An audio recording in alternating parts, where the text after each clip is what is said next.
Today, I want to share the best relationship advice I have learned over the years through my own experiences, the stories my friends shared with me, conversations, books, and podcasts.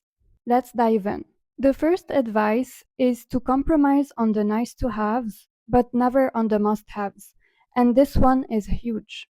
Compatibility is a must have, and it goes beyond we get along.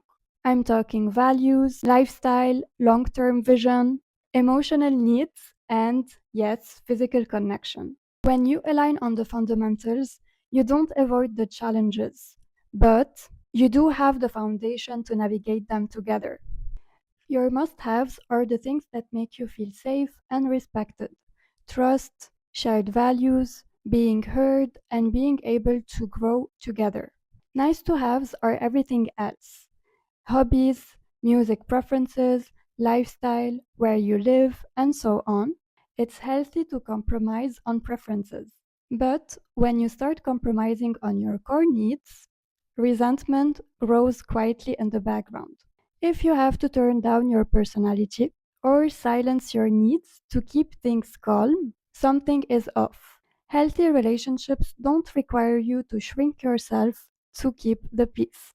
Number two, focus on how you feel about yourself when you are around them. We often ask, do I like them? But the better question is, do I like who I am when I am with them? Do I feel seen? Do I feel confident? Or do I feel smaller, anxious, and unsure of myself? The right relationship don't erase who you are. It brings out a version that is more true, more calm, and more confident. The third advice I have received is about the five love languages by Gary Chapman. So, words of affirmation, quality time, acts of service, physical touch, and gifts. We often give love the way we want to receive it, but your partner may speak a completely different love language. Maybe you give thoughtful gifts, but what they need is quality time. Learning each other's love language is how you build connection, not by guessing, but by listening. The fourth advice is called the 3A and 5R rule. I came across this framework from Therese Argot, who is a couple therapist.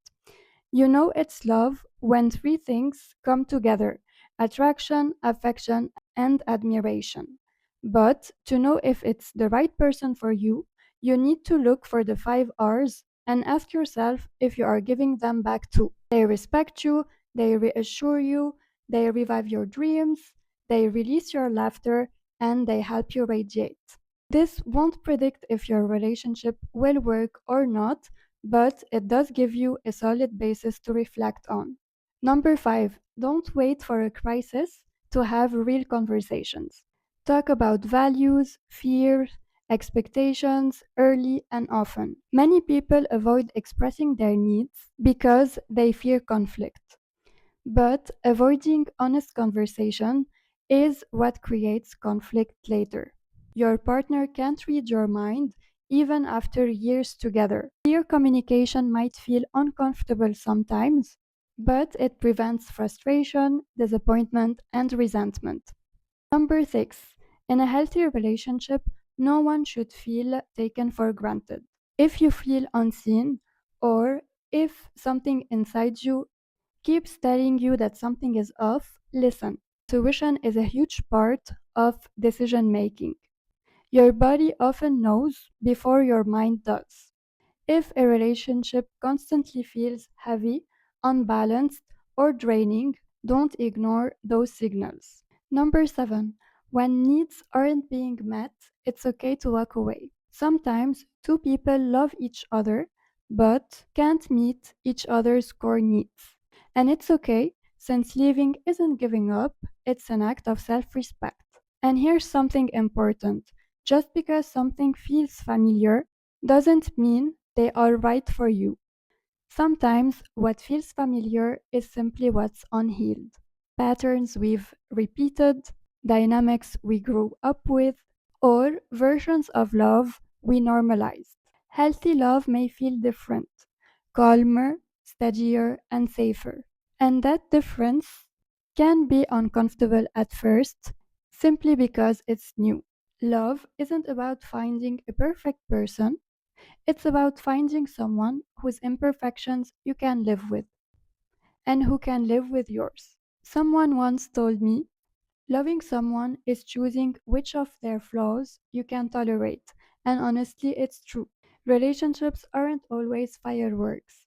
Sometimes they're also quiet mornings, shared routines, and the comfort of simply being together. Looking back, every relationship, even the ones that didn't last, taught me something: how to communicate better, how to choose myself, what my love language is, what I want, what I don't want, what I tolerate versus what I don't tolerate again, and how to express my needs in a healthy, honest, and kind way. So, to sum it up, compromise on the nice to haves, but never on the must haves. Notice how you feel about yourself around them.